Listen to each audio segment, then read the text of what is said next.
अस्सलाम वालेकुम स्टूडेंट्स, मैं हूं डॉक्टर मोहम्मद अशरफ। आज की इस वीडियो में हम डिस्कस करेंगे मीडिएशन एनालिसिस को। मीडिएशन एनालिसिस के लिए हमारे पास एक मीडिएटर वेरिएबल होना चाहिए इंडिपेंडेंट और डिपेंडेंट वेरिएबल के दरमियान। मींस कि जब हम इंडिपेंडेंट वेरिएबल का इफ़ेक्ट डिपेंडेंट वेरिएबल पे देख रहे होते हैं तो अगर उसके दरमियान कोई एक मीडिएटर वेरिएबल हो, एक थर्ड वेरिएबल जो इंडिपेंडेंट वेरिएबल के इफ़ेक्ट को कैरी करता हो डिपेंडेंट वेरिएबल पे, तो फिर हम देखते हैं कि क्या जो एक दरमियान में वेरिएबल है वो मीडिएटर है या नहीं है। मीडिएशन एनालिसिस के लिए जो सबसे इम्पोर्टेंट चीज़ है फॉर थ्योरेटिकल अंडरस्टैंडिंग के लिए वो तो एक थ्योरी है। थ्योरी हमें बताती है कि क्या कोई मीडिएटर इंडिपेंडेंट वेरिएबल के इफ़ेक्ट को डिपेंडेंट वेरिएबल पे कैरी करता है या नहीं करता। थ्योरी के बेस पे हम एक्चुअली मीडिएशन एनालिसिस करते हैं और स्मार्ट पीएलएस में फिर हम डाटा एनालिसिस की बेस पे एक्चुअल में देखते हैं कि क्या वाकई कोई वेरिएबल इंडिपेंडेंट वेरिएबल के इफ़ेक्ट को कैरी करता है डिपेंडेंट वेरिएबल पर या नहीं करता।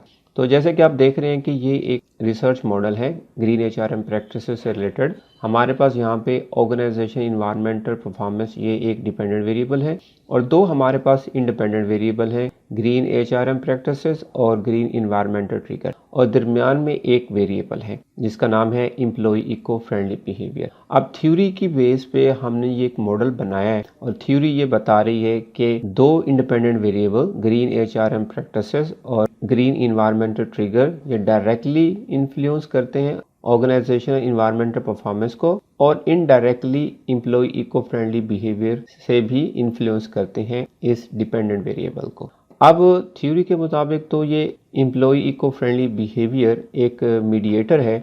सो हम अगर ये देखना चाह रहे हैं कि क्या डाटा भी इस मीडिएशन को सपोर्ट कर रहा है या नहीं कर रहा, तो वो हम कैसे कर सकते हैं। बेसिक तरीका तो वही है बैरन कीनी का। सबसे पहले बैरन कीनी ने मीडिएशन एनालिसिस को डिस्कस किया था और उसके बाद बूटस्ट्रैपिंग आ गई, लेकिन आज भी बेसिक तरीका वही बैरन कीनी वाला ही यूज़ होता है। तो हम डिस्कस करते हैं कि कैसे हम डाटा एनालिसिस की बेस पे मीडिएशन को स्टडी करते हैं। सबसे पहले हम डायरेक्ट इन्फ्लुएंस को स्टडी करते हैं मीडिएटर को एक्सक्लूड करके, और फिर बाद में हम मीडिएटर को इंक्लूड करके डाटा एनालिसिस करते हैं और फिर हम देखते हैं कि क्या मीडिएटिंग वेरिएबल के साथ और मीडिएटिंग वेरिएबल के बगैर ये जो डायरेक्ट रिलेशनशिप्स हैं वो किस किस्म के हैं। अगर डायरेक्ट रिलेशनशिप सिग्निफिकेंट है और मीडिएटर डालने के बाद भी सिग्निफिकेंट है या नॉन सिग्निफिकेंट है तो फिर हम एग्जामिन करते हैं। अगर मीडिएटर को इंक्लूड करने के बाद अगर यहाँ पे ये डायरेक्ट रिलेशनशिप सिग्निफिकेंट हो लेकिन उनकी स्ट्रेंथ वीक हो जाए या कम हो जाए तो फिर हम कहते हैं कि पार्शियल मीडिएशन है। अगर ये डायरेक्ट रिलेशनशिप नॉन सिग्निफिकेंट हो जाए तो फिर हम कहते हैं कि फुल मीडिएशन है। सो हम डिस्कस करते हैं, हम एक्चुअली करके देख लेते हैं कि कैसे इस मीडिएशन को हम कर सकते हैं। तो मैं सबसे पहले इस मीडिएटर को यहाँ से डिलीट कर देता हूँ और फिर यहाँ से पार्शियल लीस्ट स्क्वायर का ये एल्गोरिथम रन करता हूँ। ओके, अब आप देख सकते हैं कि हमारे पास डायरेक्ट रिलेशनशिप में ये वैल्यू आ रही है 0.385, 0.361।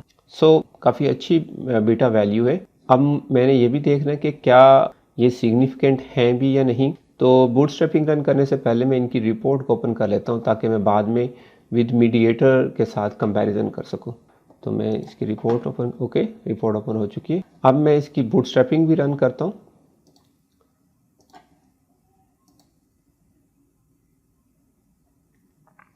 आप देख सकते हैं कि टी वैल्यूज इन दोनों की ग्रेटर देन 1.96 है, तो इसका मतलब ये है कि दोनों रिलेशनशिप हाईली सिग्निफिकेंट है। इनकी रिपोर्ट को ओपन कर लेता हूँ। ओके, ये दो रिपोर्ट्स मैंने ओपन कर लिए। आप देख सकते हैं कि ये जो सेटिंग वाला सिंबल है ये हमें बीटा कोफिशिएंट की वैल्यू दे रहा है और ये बीटी हमें सिग्निफिकेंस की वैल्यूज दे रहा है। ओके, ये तो था हमारा विदाउट मीडिएटर, और जो कि रिजल्ट्स आए हैं कि हाईली सिग्निफिकेंट भी है और काफ़ी अच्छी पाथ कोफिशिएंट वैल्यूज हैं। अब मैं कंट्रोल जी करके अपने मॉडल को रीसेट कर लेता हूं। आप देख सकते हैं कि मीडिएटर यहाँ पे शो हो रहा है। जैसे आप कंट्रोल जी करेंगे तो जो आपने डिलीट किया था वो वापस आ जाएगा। अब मैं दोबारा फिर इस मीडिएटर के साथ ये रिलेशनशिप स्टडी करता हूँ, फिर देखता हूँ कि इनकी पाथ कोफिशिएंट वैल्यू और सिग्निफिकेंस वैल्यू क्या है। सो मैं यहाँ पे पीएलएस एल्गोरिथम रन करता हूँ। ओके, आप देख सकते हैं कि path coefficient values of the independent variable with the dependent variable काफ़ी कम हो चुकी हैं। ओके, देख सकते हैं कि पहले ज़्यादा थी, अब 0.156 और 1.173 है। और मैं इनकी रिपोर्ट भी ओपन कर लेता हूँ। ओके, ये हमारी विद मीडिएटर के साथ रिपोर्ट है। ओके, और मैं अब ये भी देख लेता हूँ कि क्या ये सिग्निफिकेंट भी हैं या नहीं है। तो इसके लिए मैं यहाँ बूटस्ट्रैपिंग रन करता हूँ।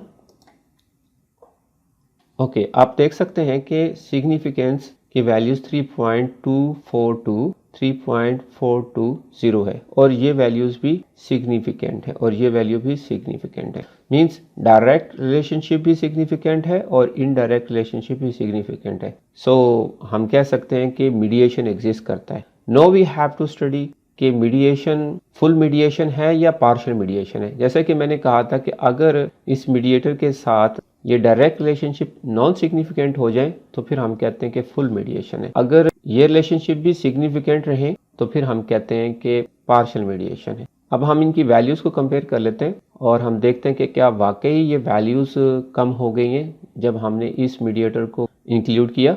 ओके, तो उसके लिए हम इसकी रिपोर्ट भी ओपन कर लेते हैं। अब आप देख सकते हैं ये दो रिपोर्ट्स हमारे पास विद मीडिएटर के साथ हैं और ये दो रिपोर्ट्स हमारे पास विदाउट मीडिएटर के साथ हैं। सो यहाँ पे हम पाथ कोफिशिएंट्स देखते हैं।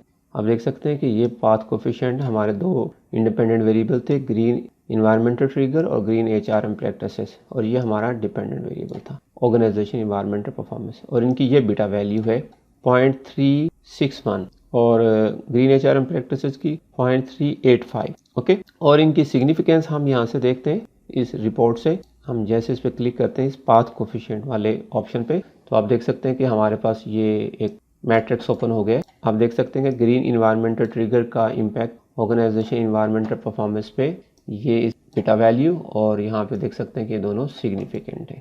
ओके, इसी तरह ग्रीन HRM प्रैक्टिसेस का इम्पैक्ट ऑर्गेनाइजेशन इन्वायरमेंटल परफॉर्मेंस पे ये है 0.385 और ये भी सिग्निफिकेंट है। तो अब इनकी बीटा वैल्यू 0.3 के अराउंड है दोनों की। ओके, अब मैं विद मीडिएटर के साथ देखता हूँ। ये मैंने विद मीडिएटर वाली टैब ओपन कर लिया। आपने कंफ्यूज नहीं होना, ये दोनों टैब हमारे विद मीडिएटर के साथ हैं, ये दोनों टैब हमारे विदाउट मीडिएटर के साथ हैं। सो बी केयरफुल। वैसे भी आप रिपोर्ट में देख सकते हैं यहाँ पे कोई मीडिएटर नहीं है, EE भी यहाँ पे शो नहीं हो रहा। ओके, अब मैं यहाँ से ओपन कर लेता हूँ पाथ कोफिशिएंट। आप देख सकते हैं कि EE ये रहा हमारे पास, इसकी वैल्यू भी शो हो रही है। आप देख सकते हैं कि EE का इफेक्ट 0.563 है। ओके, काफ़ी बड़ा है कंपेयर टू इनके। ओके, काफ़ी अच्छा इफेक्ट है। और अब हम देखते हैं कि GET का इम्पैक्ट ऑर्गेनाइजेशन इन्वायरमेंटल परफॉर्मेंस पे। आप देख सकते हैं कि ये 1.173 है और ग्रीन HRM प्रैक्टिसेस का इम्पैक्ट 0.1559 है। ओके, तो अब आप देख सकते हैं कि इनका इम्पैक्ट मीडिएटर के बाद काफ़ी कम हो गए। अब इनकी हम सिग्निफिकेंस भी देख लेते हैं यहाँ पाथ कोफिशिएंट से। अब आप देख सकते हैं कि ये वाली चीज़ ओके सिग्निफिकेंट है, लेकिन पाथ कोफिशिएंट 0.173 है। और यहाँ पे भी देख सकते हैं ओके ये भी सिग्निफिकेंट है बट पाथ कोफिशिएंट कम है। अब यहाँ पे देखें, डायरेक्ट में पाथ कोफिशिएंट हाई है और इनडायरेक्ट में पाथ कोफिशिएंट्स अब कम हो गए। दोनों ही केसेस में सिग्निफिकेंट हैं और सिग्निफिकेंस वैल्यू भी देखें, टी वैल्यू यहाँ पे 3 पॉइंट समथिंग के अराउंड है और यहाँ पे अगर हम सिग्निफिकेंस वैल्यू देखें यहाँ पे 6.95 और 7.73। सो यहाँ पे सिग्निफिकेंस लेवल भी हाई है। जब हम मीडिएटर को एक्सक्लूड करके डायरेक्ट रिलेशनशिप स्टडी करते हैं तो उस वक्त हमारे पास बीटा वैल्यू भी ज़्यादा आ रही है और सिग्निफिकेंस वैल्यू भी ज़्यादा आ रही है। और जब हम मीडिएटर को इंक्लूड कर लेते हैं तो फिर हमारे पास बीटा वैल्यू भी कम हो जाती है और सिग्निफिकेंस वैल्यू भी कम हो जाती है, ऑल्दो के दोनों केसेस में सिग्निफिकेंट तो है। सो इस तरह हम एक्चुअली मीडिएशन एनालिसिस करते हैं। ये मैंने एक सिंपल तरीका बताया कि हम मीडिएशन को कैसे अंडरस्टैंड करते हैं। नंबर एक तो हम देखते हैं कि ये रिलेशनशिप थ्योरी के बेस पे होनी चाहिए कि थ्योरी हमें बता रही है, सपोर्ट कर रही है कि इंडिपेंडेंट और डिपेंडेंट वेरिएबल के दरमियान कोई एक मीडिएटर भी है। और दूसरी जो इम्पोर्टेंट चीज़ हम यहाँ मीडिएशन में एनालिसिस करते हैं वो ये कि मीडिएटर के बगैर और मीडिएटर के साथ पाथ कोफिशिएंट वैल्यूज़ क्या है इन रिलेशनशिप्स की, और उसके साथ साथ हम ये भी देखते हैं कि इनकी सिग्निफिकेंस वैल्यू क्या है। अगर मीडिएटर को इंक्लूड करने के बाद ये जो डायरेक्ट रिलेशनशिप की पाथ वैल्यूज़ हैं वो नॉन सिग्निफिकेंट हो जाए तो फिर हम कहते हैं कि ये फुल मीडिएशन है। अगर नॉन सिग्निफिकेंट ना हो और वैल्यूज़ काफ़ी कम हो जाए कंपेयर टू डायरेक्ट रिलेशनशिप के तो फिर हम कहते हैं कि पार्शियल रिलेशनशिप है। ओके, और हम R स्क्वायर वैल्यू भी देखते हैं और R स्क्वायर वैल्यू से हमें पता चलता है कि इन वेरिएबल्स ने मिलके कितना इन्फ्लुएंस क्रिएट किया है। जैसे कि मैं आपको PLS एल्गोरिथम रन करके दिखाता हूँ। देख सकते हैं 0.610 है। अगर ये 50 के अराउंड हो तो फिर हम कहते हैं कि मीडियम इफेक्ट क्रिएट हुए। अगर ये 0.25 के अराउंड हो तो फिर हम कहते हैं कि वीक इम्पैक्ट क्रिएट हुए। अगर ये 0.75 के अराउंड हो तो फिर हम कहते हैं कि स्ट्रॉन्ग इफेक्ट क्रिएट हुए। बट एनीवे, मीडिएशन में हम डायरेक्ट रिलेशनशिप विद मीडिएटर और विदाउट मीडिएटर देखते हैं और देखते हैं कि मीडिएटर के इंक्लूड करने के बाद ये डायरेक्ट रिलेशनशिप की वैल्यूज़ कम हुई है, सिग्निफिकेंस है या नहीं है। आई होप आज की इस वीडियो में आप लोगों ने लर्न कर लिया होगा कि मीडिएशन इफेक्ट क्या होता है और हम इसे कैसे एनालाइज करते हैं स्मार्ट PLS में। नेक्स्ट वीडियो में मैं आप लोगों को वेरिएंस एवरेज फैक्टर के ज़रिए बताऊंगा कि कैसे हम वेरिएंस एवरेज फैक्टर को यूज़ करके मीडिएशन एनालिसिस करते हैं। और फिर उसके अलावा एक और नेक्स्ट वीडियो में आप लोगों को सोबल टेस्ट के बारे में बताऊंगा, जिसको हम यूज़ करके देखते हैं कि क्या मीडिएटर सिग्निफिकेंटली अपना रोल प्ले कर रहा है या नहीं कर रहा। आज की इस वीडियो से रिलेटेड आपका कोई सवाल है तो आप मुझे कमेंट सेक्शन में पूछ सकते हैं। I will try to answer your question as soon as possible. अगर आज की वीडियो आपको अच्छी लगी है तो इस वीडियो को लाइक करें, शेयर करें। अगर आप इस चैनल पर न्यू हैं तो चैनल भी सब्सक्राइब कर लें ताकि आने वाली नेक्स्ट वीडियोस का नोटिफिकेशन आपको टाइमली मिलता रहे। टेक केयर, अल्लाह हाफिज़।